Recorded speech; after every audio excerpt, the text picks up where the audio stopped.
ನಮಸ್ಕಾರ ಸ್ನೇಹಿತರೆ. ಗುರು ಪೂರ್ಣಿಮಾದಂದೇ ಶುಕ್ರ ಮಂಗಳ ಒಟ್ಟಾಗಿ ಕೇಂದ್ರ ಯೋಗ. ವೃಷಭ ರಾಶಿ ಸೇರಿ ಈ 5 ರಾಶಿಯವರ ಮೇಲೆ ಧನ ಸಂಪತ್ತಿನ ಸುರಿಮಳೆ. ಹೌದು, ಇದೇ ಜುಲೈ 29ರಂದು ಅಂದರೆ ಗುರು ಪೂರ್ಣಿಮಾ ದಿನದಂದು ಶುಕ್ರ ಮಂಗಳನಿಂದಾಗಿ ಕೇಂದ್ರ ಯೋಗದ ನಿರ್ಮಾಣವಾಗಲಿದೆ. ಈ ಯೋಗದಿಂದ ಯಾವ 5 ರಾಶಿಗೆ ಸೇರಿದ ಜನರು ಪ್ರಗತಿ, ಧನಲಾಭ, ಹೊಸ ಜವಾಬ್ದಾರಿ, ವೃತ್ತಿ ಜೀವನದಲ್ಲಿ ಮುಂದೆ ಸಾಗಲು ಉತ್ತಮ ಅವಕಾಶಗಳನ್ನು ಗಳಿಸುವರು ಎಂದು ತಿಳಿಯೋಣ.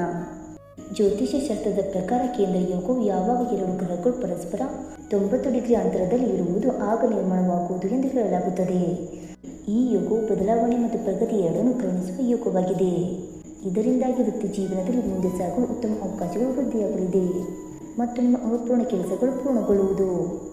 ನಿಮ್ಮ ಜಾತಕದ ಅನುಕೂಲಗಳಿಗೆ ಅನುಸಾರ ಹೊಸ ಜವಾಬ್ದಾರಿಗಳು, ಉತ್ತಮ ಗೌರವ, ಖ್ಯಾತಿ ಮತ್ತು ಆರ್ಥಿಕ ಲಾಭ ಕೂಡ ದೊರಕಬಹುದು. ಜ್ಯೋತಿಷ್ಯದ ಪ್ರಕಾರ 2026ರ ಜುಲೈ ತಿಂಗಳ ಕೊನೆಯಲ್ಲಿ ಕೇಂದ್ರ ಯೋಗವು ಜುಲೈ 29ರಂದು ನಿರ್ಮಾಣಗೊಳ್ಳುವುದು. ಈ ಯೋಗವು ಶುಕ್ರ ಮತ್ತು ಮಂಗಳನಿಂದ ನಿರ್ಮಾಣಗೊಳ್ಳುವುದು. ಜ್ಯೋತಿಷ್ಯದ ಪ್ರಕಾರ ಶುಕ್ರ ಮಂಗಳ ಸಂಯೋಗದಿಂದಾಗಿ ನಿರ್ಮಾಣಗೊಳ್ಳಲಿರುವ ಈ ಶುಭ ಯೋಗವು ಕೆಲವು ರಾಶಿಯವರಿಗೆ ಪಾಲುದಾರಿಕೆ, ಹೊಸ ಸಂಪರ್ಕ ಮತ್ತು ಪ್ರಭಾವಶಾಲಿ ವ್ಯಕ್ತಿಗಳ ಸಂಪೂರ್ಣ ಬೆಂಬಲ ದೊರಕುವಂತೆ ಮಾಡಲಿದೆ. ಈ 2 ಗ್ರಹಗಳ ಪ್ರಭಾವದಿಂದಾಗಿ ಯಾವ ಅದೃಷ್ಟಶಾಲಿ ರಾಶಿಗಳಿಗೆ ಸೇರಿದ ಜನರಿಗೆ ಪ್ರಗತಿಗಾಗಿ ಹೊಸ ಅವಕಾಶಗಳು ದೊರಕುವುದರೊಂದಿಗೆ ಅಪಾರ ಧನ ಸಂಪತ್ತು ಲಭಿಸುವ ಯೋಗ ನಿರ್ಮಾಣಗೊಳ್ಳುವುದು ಎಂದು ತಿಳಿದುಕೊಳ್ಳೋಣ. ಬನ್ನಿ ಸ್ನೇಹಿತರೆ, ಅದಕ್ಕೂ ಮುಂಚೆ ನೀವು ನಮ್ಮ ಚಾನಲ್ಗೆ ಸಬ್ಸ್ಕ್ರೈಬ್ ಮಾಡದೆ ನೋಡ್ತಾ ಇದ್ದರೆ ದಯವಿಟ್ಟು ನಮ್ಮ ಚಾನಲ್ಗೆ ಸಬ್ಸ್ಕ್ರೈಬ್ ಮಾಡಿಕೊಳ್ಳಿ ಸ್ನೇಹಿತರೆ. ಹಾಗೆ ವೈದಿಕ ಜ್ಯೋತಿಷ್ಯ ಮತ್ತು ಆಚಾರ ವಿಚಾರಗಳಲ್ಲಿ ನಂಬಿಕೆ ಇದ್ದರೆ ವಿಡಿಯೋವನ್ನು ತಪ್ಪದೆ ಲೈಕ್ ಕೊಟ್ಟು ನಿಮ್ಮ ಆತ್ಮೀಯರಿಗೆ ಶೇರ್ ಮಾಡಿ. ಮೊದಲನೆಯದಾಗಿ ವೃಷಭ ರಾಶಿ. ಶುಕ್ರ ಗ್ರಹವು ವೃಷಭ ರಾಶಿಯ ಅಧಿಪತಿ ಗ್ರಹವಾಗಿದೆ. ಹಾಗಾಗಿ ಕೇಂದ್ರ ಯೋಗವು ಈ ರಾಶಿಗಳಿಗೆ ಸೇರಿದ ಜನರಿಗೆ ಬಹಳ ವಿಶೇಷವಾಗಿರುವುದು. ಈ ಸಂದರ್ಭದಲ್ಲಿ ವೃತ್ತಿ ಜೀವನಕ್ಕೆ ಸಂಬಂಧಿಸಿದಂತೆ ಬಹಳ ಸಮಯದಿಂದ ಅಡೆತಡೆ ಎದುರಿಸುತ್ತಿದ್ದರೆ ಅವೆಲ್ಲವೂ ದೂರವಾಗಲಿದೆ. ಕೆಲಸದ ಸ್ಥಳದಲ್ಲಿ ಹೊಸ ಜವಾಬ್ದಾರಿಗಳು ದೊರಕುವುದು. ಅಧಿಕಾರಿಗಳು ನಿಮ್ಮ ಕೆಲಸದಿಂದ ಸಂತೋಷವನ್ನು ಹೊಂದುವರು. ವ್ಯಾಪಾರದಲ್ಲಿ ಹೊಸ ಗ್ರಾಹಕರನ್ನು ಭೇಟಿಯಾಗುವಿರಿ. ಈ ಸಂದರ್ಭದಲ್ಲಿ ನಿಮ್ಮ ಕಳೆದು ಹೋದ ಹಣವನ್ನು ವಾಪಸ್ ಪಡೆಯುವ ಸಂಭವವಿದೆ.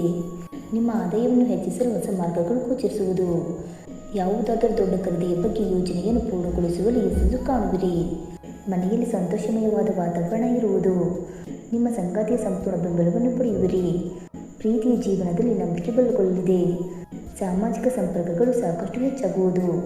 ಹಾಗೆ ಭವಿಷ್ಯದ ಬಗ್ಗೆ ಉತ್ತಮ ಯೋಜನೆಗಳನ್ನು ರೂಪಿಸುವ ಮೂಲಕ ಅವುಗಳನ್ನು ಕಾರ್ಯರೂಪಕ್ಕೆ ತರಲು ನಿಮ್ಮ ಕೆಲಸವನ್ನು ಆರಂಭಿಸುವಿರಿ. ಎರಡನೆಯದಾಗಿ ಸಿಂಹ ರಾಶಿ.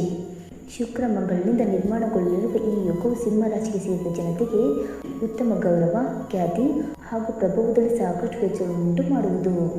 ಕೆಲಸವನ್ನು ಮಾಡುವ ಸಿಂಹ ರಾಶಿಗೆ ಸೇರಿದ ಜನರು ತಮ್ಮ ಕಠಿಣ ಪರಿಶ್ರಮಕ್ಕೆ ಅದ್ಭುತ ಪ್ರಯೋಜನಗಳನ್ನು ಪಡೆಯಲಿದ್ದಾರೆ. ಈ ಸಂದರ್ಭದಲ್ಲಿ ಬಡ್ತಿ ಅಥವಾ ಹೊಸ ಜವಾಬ್ದಾರಿ ನಿಮಗೆ ಲಭಿಸುವ ಯೋಗ ನಿರ್ಮಾಣಗೊಳ್ಳುವುದು. ವ್ಯಾಪಾರ ವ್ಯವಹಾರಕ್ಕೆ ಸಂಬಂಧಿಸಿದಂತೆ ದೊಡ್ಡ ನಿರ್ಧಾರದಿಂದ ಅಪಾರ ಪ್ರಯೋಜನಗಳನ್ನು ಗಳಿಸುವಿರಿ. ಹಾಗೆ ಸಿಂಹ ರಾಶಿಗೆ ಸೇರಿದ ಜನರು ಈ ಸಂದರ್ಭದಲ್ಲಿ ಯಾವುದಾದರೂ ಪ್ರಭಾವಶಾಲಿ ವ್ಯಕ್ತಿಗಳನ್ನು ಭೇಟಿಯಾಗಬಹುದು. ಇದರಿಂದಾಗಿ ನಿಮಗೆ ಉತ್ತಮ ಲಾಭ ದೊರಕುವುದು. ಹಾಗೆ ಈ ಸಂದರ್ಭದಲ್ಲಿ ನಿಮ್ಮ ಆರ್ಥಿಕ ಸ್ಥಿತಿ ಸಾಕಷ್ಟು ಬಲಗೊಳ್ಳಲಿದೆ.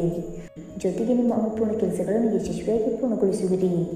ಹಾಗೆ ಈ ಅವಧಿಯಲ್ಲಿ ಸಿಂಹ ರಾಶಿಗೆ ಸೇರಿದ ಜನರು ತಮ್ಮ ಮನೆಯವರೊಂದಿಗೆ ಉತ್ತಮ ಕ್ಷಣಗಳನ್ನು ಕಳೆಯಲು ಅವಕಾಶ ಲಭಿಸುವುದು. ಮನೆಯಲ್ಲಿ ಯಾವುದಾದರೂ ಶುಭ ಕಾರ್ಯ ನೆರವೇರಿಸುವ ಬಗ್ಗೆ ಚರ್ಚೆಯನ್ನು ನಡೆಸುವಿರಿ. ಆಸ್ತಿಗೆ ಸಂಬಂಧಿಸಿದಂತೆ ಶುಭ ಸುದ್ದಿ ಲಭಿಸಲಿದೆ. ನಿಮ್ಮ ಆತ್ಮವಿಶ್ವಾಸ ಈ ಅವಧಿಯಲ್ಲಿ ಸಾಕಷ್ಟು ಬಲಗೊಳ್ಳುವುದು. ಹಾಗೆ ನಿಮ್ಮ ಪ್ರತಿಯೊಂದು ಹೆಜ್ಜೆಯನ್ನು ಸರಿಯಾಗಿ ಯೋಚಿಸುವ ಮೂಲಕ ಇಡುವುದರಿಂದ ಯಶಸ್ಸು ದೊರಕುವ ಸಂಭವ ಹೆಚ್ಚಾಗಿರುವುದು. ಮೂರನೆಯದಾಗಿ ತುಲಾರಾಶಿ. ಶುಕ್ರ ಗ್ರಹದ ಪ್ರಭಾವವು ತುಲಾರಾಶಿಗೆ ಸೇರಿದ ಜನರ ಮೇಲೆ ಹೆಚ್ಚಾಗಿರುವುದರಿಂದ ಈ ಅವಧಿಯಲ್ಲಿ ನೀವು ಬಹಳಷ್ಟು ಶುಭ ಫಲಿತಾಂಶಗಳನ್ನು ಪಡೆಯುವ ಸಂಭವವಿದೆ. ಏಕೆಂದರೆ ಶುಕ್ರ ಗ್ರಹವು ನಿಮ್ಮ ರಾಶಿಯ ಅಧಿಪತಿಯಾಗಿದೆ. ವೃತ್ತಿ ಜೀವನದಲ್ಲಿ ಹೊಸ ಅವಕಾಶಗಳು ಈ ಸಂದರ್ಭದಲ್ಲಿ ನಿಮಗೆ ದೊರಕುವುದು. ಸಂದರ್ಶನದಲ್ಲಿ ಭಾಗವಹಿಸಿದ್ದರೆ ಈ ಸಂದರ್ಭದಲ್ಲಿ ನಿಮಗೆ ಶುಭ ಸುದ್ದಿ ಲಭಿಸಲಿದೆ.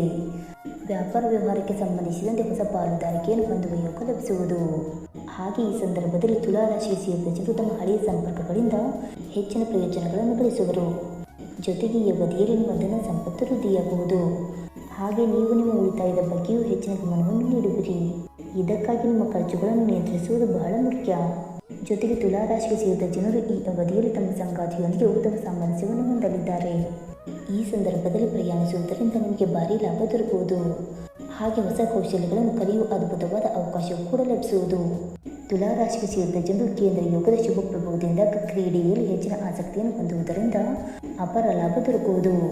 ಜೊತೆಗೆ ಮುಂದಿನ ದಿನಗಳಲ್ಲಿ ಸಾಕಷ್ಟು ಉತ್ತಮ ಫಲಿತಾಂಶಗಳನ್ನು ಪಡೆದುಕೊಳ್ಳುವಿರಿ. ನಾಲ್ಕನೆಯದಾಗಿ ಧನುರಾಶಿ.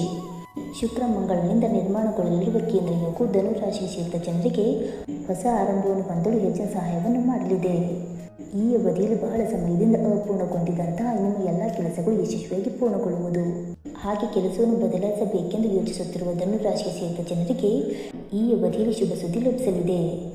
ವ್ಯಾಪಾರವನ್ನು ವಿಸ್ತರಿಸಲು ಉತ್ತಮ ಯೋಜನೆಗಳನ್ನು ರೂಪಿಸುವ ಮೂಲಕ ಈ ಸಂದರ್ಭದಲ್ಲಿ ನೀವು ಮುಂದೆ ಸಾಗುವುದರಿಂದ ಸಾಕಷ್ಟು ಪ್ರಯೋಜನಗಳಾಗಲಿದೆ.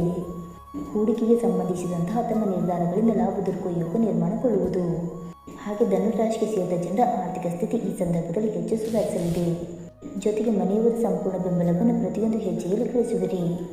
ಇದರೊಂದಿಗೆ ಸ್ನೇಹಿತರೊಂದಿಗೆ ಸೇರಿ ಹೊಸ ಕೆಲಸವನ್ನು ಆರಂಭಿಸುವ ಬಗ್ಗೆ ಯೋಜನೆಯನ್ನು ರೂಪಿಸುವಿರಿ. ಸ್ಪರ್ಧಾತ್ಮಕ ಪರೀಕ್ಷೆಗೆ ತಯಾರಿಯನ್ನು ನಡೆಸುತ್ತಿರುವ ಧನುರಾಶಿಗೆ ಸೇರಿದ ಜನರಿಗೆ ಈ ಸಂದರ್ಭದಲ್ಲಿ ಪ್ರಯಾಣಿಸುವುದರಿಂದ ಹೊಸ ಹೊಸ ಅವಕಾಶಗಳನ್ನು ಪಡೆದುಕೊಳ್ಳುವಿರಿ. ಕೇಂದ್ರ ಯೋಗದ ವಿಶೇಷ ಅನುಗ್ರಹದಿಂದಾಗಿ ಸಮಾಜದಲ್ಲಿ ನಿಮ್ಮ ಗೌರವ ಖ್ಯಾತಿ ವೃದ್ಧಿಯಾಗುವುದು.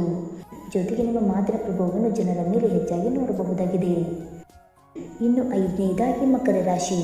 ಶುಕ್ರ ಮಂಗಳನಿಂದ ನಿರ್ಮಾಣಗೊಳ್ಳಲಿರುವ ಈ ಶುಭ ಯೋಗವು ಮಕರ ರಾಶಿಗೆ ಸೇರಿದ ಜನರಿಗೆ ತಮ್ಮ ಕಠಿಣ ಪರಿಶ್ರಮಕ್ಕೆ ಅದ್ಭುತ ಲಾಭವನ್ನು ಉಂಟು ಮಾಡುವುದು. ಈ ಸಂದರ್ಭದಲ್ಲಿ ವೃತ್ತಿ ಜೀವನಕ್ಕೆ ಸಂಬಂಧಿಸಿದಂತೆ ಸ್ಥಿರತೆಯನ್ನು ಕಾಯ್ದುಕೊಳ್ಳುವಲ್ಲಿ ನೀವು ಯಶಸ್ಸು ಕಾಣುವಿರಿ. ಜೊತೆಗೆ ಹೊಸ ಜವಾಬ್ದಾರಿಗಳು ಲಭಿಸುವ ಸಾಧ್ಯತೆ ಹೆಚ್ಚಾಗಿರುವುದು.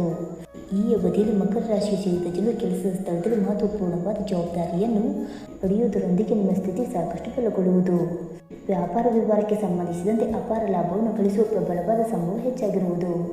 ಹಾಗೆ ಮಕರ ರಾಶಿಗೆ ಸೇರಿದ ಜನರು ತಮ್ಮ ಹಳೆಯ ಹೂಡಿಕೆಗಳಿಂದ ಅತ್ಯುತ್ತಮ ಲಾಭವನ್ನು ಗಳಿಸುವ ಯೋಗ ನಿರ್ಮಾಣಗೊಳ್ಳುವುದು. ಧನ ಸಂಪತ್ತಿಗೆ ಸಂಬಂಧಿಸಿದಂತೆ ನಿಮ್ಮ ಪರಿಸ್ಥಿತಿಯು ಮೊದಲಿಗಿಂತ ಸಾಕಷ್ಟು ಸುಧಾರಿಸಲಿದೆ. ಮನೆ ಅಥವಾ ವಾಹನವನ್ನು ಖರೀದಿಸಬೇಕೆಂಬ ಯೋಜನೆಯನ್ನು ರೂಪಿಸುವ ಮಕರ ರಾಶಿಗೆ ಸೇರಿದ ಜನರಿಗೆ ಈ ಅವಧಿಯು ಬಹಳಷ್ಟು ಉತ್ತಮವಾಗಿರುವುದು. ಮನೆಯಲ್ಲಿ ಯಾವುದಾದರೂ ಶುಭ ಸುದ್ದಿ ಲಭಿಸುವುದು. ಹಾಗೆ ಈ ಸಂದರ್ಭದಲ್ಲಿ ನಿಮ್ಮ ಸಂಗಾತಿಯ ಸಂಪೂರ್ಣ ಬೆಂಬಲವು ನಿಮಗೆ ಪ್ರತಿಯೊಂದು ಹೆಜ್ಜೆಯಲ್ಲಿಯೂ ದೊರಕುವುದು. ಇದರೊಂದಿಗೆ ಮಕರ ರಾಶಿಗೆ ಸೇರಿದ ಜನರು ತಮ್ಮ ಹಳೆಯ ವಿವಾದಗಳಿಂದ ಪರಿಹಾರವನ್ನು ಈ ಸಂದರ್ಭದಲ್ಲಿ ಹೊಂದಲು ಸಾಧ್ಯವಾಗುವುದು. ಹಾಗೆ ನಿಮ್ಮ ಮಾನಸಿಕ ಒತ್ತಡಗಳೆಲ್ಲವೂ ಕಡಿಮೆಯಾಗಲಿದೆ.